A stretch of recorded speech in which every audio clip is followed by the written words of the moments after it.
It was a harsh winter. From several days of snow to long periods of sub-freezing temperatures, Tanya Fobbs saw firsthand how hard this past winter was for those that were unhoused. We see them literally freezing. The Chesterfield resident spent many of her evenings volunteering with the Blessing Warriors team, serving those in need.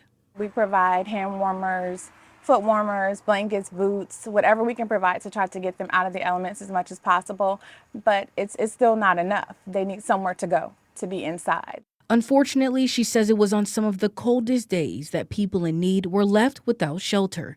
This due to Richmond's inclement weather shelters reaching capacity. We had to use our limited funds a lot of times to put them in a hotel or just to get them out of the elements. So we do know specifically of a lot of people that were turned away. It's an issue Richmond City Councilwoman Stephanie Lynch says she and her colleagues work to address. In years past, we haven't had that plan B. And so what you saw in the last several years is stakeholders, the city, scrambling at the last minute to try to house unsheltered individuals during our extreme weather events. In the hopes of being better prepared, City Council approved legislation at a recent City Council meeting that would allot just over $300,000 to an overflow inclement weather shelter. Really wanted to focus in on getting that plan in place for our unhoused residents well in advance of the winter season. And Caritas is going to be our inclement weather shelter provider for expanded overflow shelter. Lynch says this money will open up dozens of extra beds for unhoused individuals during extreme weather conditions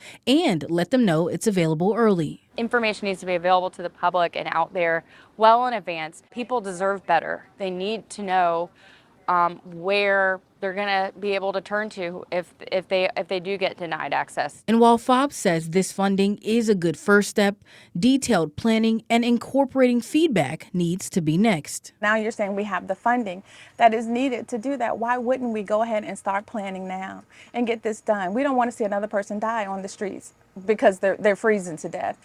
I've reached out to both Henrico and Chesterfield asking if they plan to dedicate or have dedicated any money to this effort.